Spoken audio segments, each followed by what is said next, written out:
community, putting your head down and working hard, taking care of your neighbors when they are in need. Nothing matters more than my home state. So this speech is my love letter to the state of Michigan.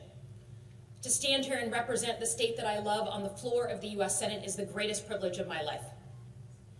Second, my goal for my time in office is to address what I believe to be the existential threat of our time, to my state and to all Americans, the threat of a shrinking middle class. Now, I'm a national security person by training. I'm what's called a 9/11 baby. I happened to be in New York City on my second day of graduate school when 9/11 happened. I was recruited into the CIA right out of grad school, and I served 3 tours in Iraq alongside our military before serving at the Pentagon. I served proudly under presidents, both Democrat and Republican. I've come face to face with some of the greatest threats facing our country, but I believe in my bones that the single greatest threat today to our national security is not coming from abroad, but coming from the very real threats that come from that shrinking middle class. So my goal as a senator is to deliver for Michigan's middle class, to expand it, to secure it. That mission is personal. Michigan is where my family achieved that very American dream. My great-grandfather, at 13 years old, came through Ellis Island, not speaking English. He ended up starting a meat company, moved to Michigan, and built that business and built an iconic hot dog that Michiganders have enjoyed for 60 years. Michigan has been the place where hard work means something. It's where the middle class was literally invented, where you could work at an auto plant and afford the car that you were building. That was a revolutionary idea at the time. It shouldn't be revolutionary now. So as a US Senator, my highest priority is to help make Michigan a place where that American dream is achievable again. Today, too many Michiganders are falling out of that middle class. Too many families can't get in at all. I live on my family farm in Holly, Michigan. Growing up, I was surrounded by families whose path to the middle class ran through Michigan's factories, our farms, our small businesses. We are people who build things and grow things. People proud of their role in manufacturing Americans' future. Our cars, our tanks, our food. People who, like my great-grandfather, were prepared to work hard for success and often achieved it. But over the years, I've watched younger generations of those same families live a very different story. Parents can't provide for their kids what was provided to them. That fishing cabin up north that dad had, the son can't have. A trip to Disneyland, can't do it. Across Michigan, there are so many families who feel like hard work doesn't seem to be enough anymore. No matter what your political views are, it is just a fact that the middle class has shrunk over the past 40 years.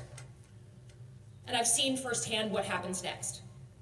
When people feel like they can't get ahead, when they can't provide for their kids what was provided for them, they feel anger, they feel shame, they lose their dignity, and they look for something or someone to blame.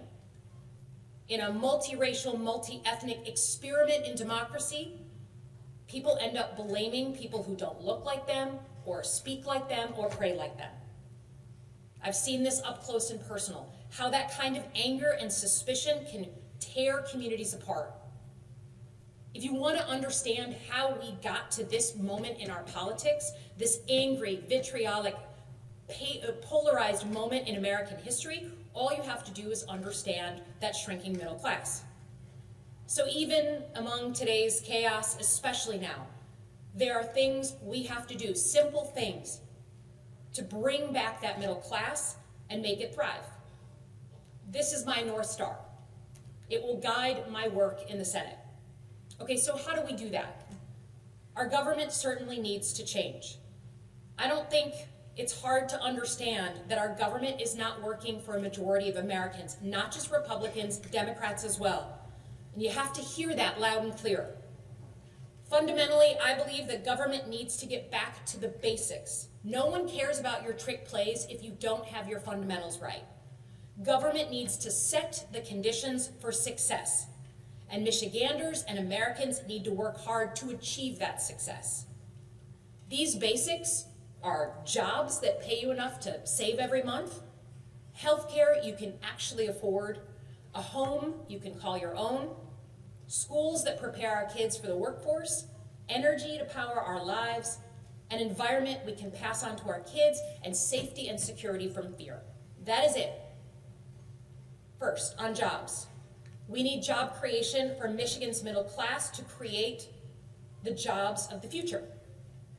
Imagine that the middle class is basically a ship at sea. For the better part of 40 years, it's been taking on water, and now we're about to hit a Category 5 hurricane in the form of artificial intelligence. Artificial intelligence has the potential to change our economy more than the internet did. Think about that. Productivity will go up, jobs will be gained, but jobs will also be lost. Maybe not Michigan jobs at first. Entry-level college jobs like paralegals or accountants are probably first on the list, but change is coming and we need to be ready. Job creation in the era of artificial intelligence means supporting our small businesses. Small businesses employ half of all Americans. They are intrinsic to the American dream. It's about betting on yourself. And we need to own the fact that it is hard to start and succeed as a small business. We need to make life easier for Michigan small businesses. Second, we need to bring critical industries and critical supply chains back home to the United States. Michiganders understand this better than most because of what we do, our manufacturing. No foreign country should ever have a veto on our economic security. We should always make critical items here in the United States, and I want to bring as many of those jobs and industries back to Michigan. And finally, let us say it very clearly. We need an immigration system that actually works and is keyed to our economy. Immigrants are critical for our labor shortages, in our factories, in our hospitals, in our firms. More than that, we are a nation of immigrants. I'm standing here today because my great-grandfather left fear of persecution and death at 13 years old and found a place in America. So we need an immigration plan that brings legal, vetted immigrants into our countries, keyed to our economy, sometimes more, sometimes less, and we need to have border security that literally makes sense. Without immigrants, there is no America, and without immigrants, our economy will not thrive.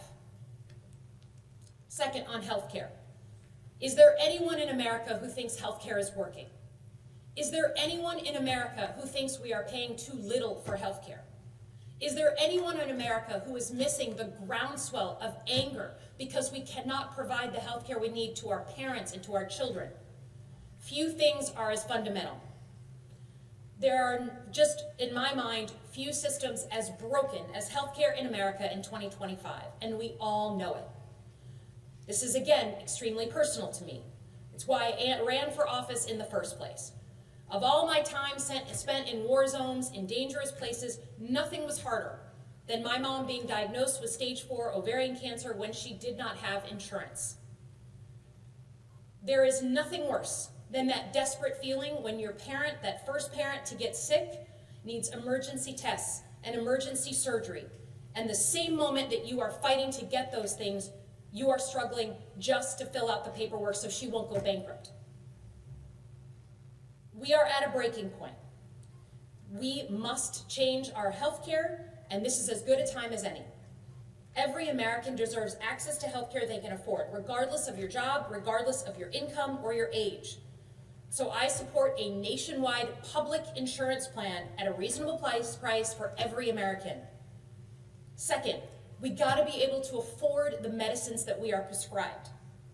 Is there anyone who thinks that we are paying too little for our drug prices? We need, in every part of our healthcare system, to be able to negotiate the price of our drugs. It's like Costco. You buy in bulk, you get a lower per unit price, and we are prohibited from doing that across the country. Why? Because I have never seen an issue in Washington more polluted by lobbyists and corporate PAC donations than this issue. I have never seen an industry with more control over elected leaders than on the issue of healthcare. Right now, I am one of 6 senators who doesn't take corporate PAC money, 6 out of 100. It should be 100 out of 100. The middle class does not have a lobbyist, but they sure have the leaders that they elected. On housing, there's nothing more foundational to the American dream than having a home of your own. It is as fundamental to us as Americans as apple pie. Right now, the average age of a first-time homeowner in America is 40 years old, completely different than in generations before us. This is not a good story. Today, we could declare in this body a housing state of emergency. We need 4 million units of housing built in our country. That's a national strategy, yes, but I want Michigan to be ground zero for responding to the urgency of that need. On education, we need schools that actually prepare our kids for the future. So much of what we were able to do as a middle class was because people could afford the education in front of them. If you wanted to go to college, you could. But in Michigan, you wanted to work with your hands, succeed, go on, become rich. Only if you had a high school diploma, you could do that. There were job options for you. We need an obsessive focus and reorganization of our job training federal programs. We have 17 different organizations doing job training. It's broken. We need to focus on trade schools and apprenticeships and an education system that prepares us for what is coming.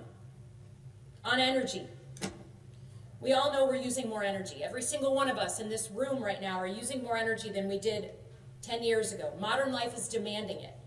But supply isn't meeting demand. And Michiganders are seeing that hitting their wallets every single day. If you don't plan now, it's going to get worse. Rolling blackouts and brownouts in a decade.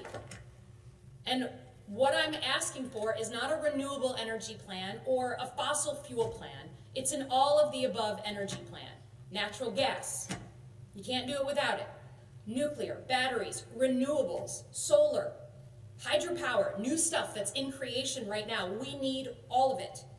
And we can't be willing to scrap certain energy because it's woke. Anyone who disagrees with that is just scoring political points and doesn't give a damn about people's electricity bills. On the environment, I'm committed to protecting the environment, especially our water. In Michigan, clean water and the Great Lakes are not partisan. It's our heritage. It's in our blood. No single Michigander lives more than 6 miles away from a lake or 82 miles from a Great Lake. We all know the sound of water hitting the beach or how the light looks up north. Our water is why people raise their kids in Michigan, and sharing that legacy with our kids is the dream that every Michigander has. We have the responsibility of being the stewards of the Great Lakes. So when our water is threatened, when our kids are poisoned, when they can't swim in contaminated lakes, it's not just a health issue. It's a security issue. Lead, PFAS, invasive species in our Great Lakes. These are threats to us as Michiganders, and it's my job to fight these threats. And last, can we just say that climate change is upon us? 20 years ago it was theoretical. Now Michiganders understand that extreme weather is real. It is here. They feel it in their pocketbooks. We have to mitigate it, we have to accept it, and we have to be ready to prepare ourselves when we have these crazy ice storms, these crazy once-in-a-generation tornadoes, and move on and not exclude people because they don't want to talk about, woke policies. Safety and security, finally. Every Michigander has the right to live free from fear, to feel safe in their own homes and in the country they love. That's what got me into public service in the very beginning, right after 9/11. Shootings in our schools and our businesses are a threat to our lives. Our government and our computers, our personal data shouldn't be hacked. Neither should our cars or our homes. And we should get to know and understand always who is coming across our border. We're a border state in Michigan. Every country in the world has the right to know who's coming inside its borders. So in the Senate, I'm going to spend my time protecting American citizens as I have always done. For that, we need the best military in the world, one that understands the threats that are coming around the corner, not just the threats of the past. We need to be able to control our own fate. That means not letting our national debt be controlled by countries like China. And we need to understand that to make people safe in America, we need a strong leadership role in the world. Because the next 100 years are either going to be dominated by the United States of America or by China.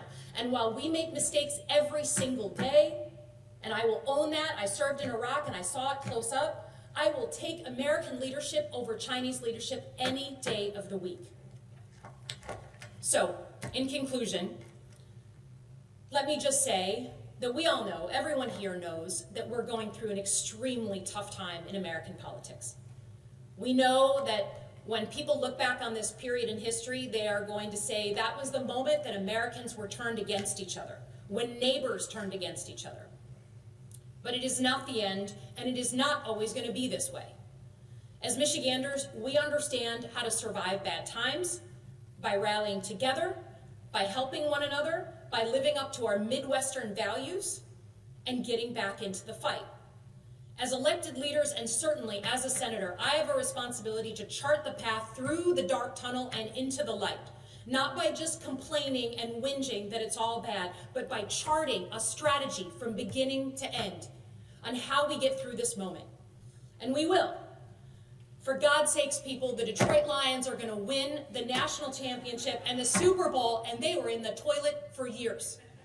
So, it is my privilege to stand on behalf of my state here. It is the most important thing I've ever done. It is the most impactful thing I will ever do. It is my job as that next generation of leader to change the course of this place and this country, and I commit to you I will not let you down. Thank you very much, and I yield back.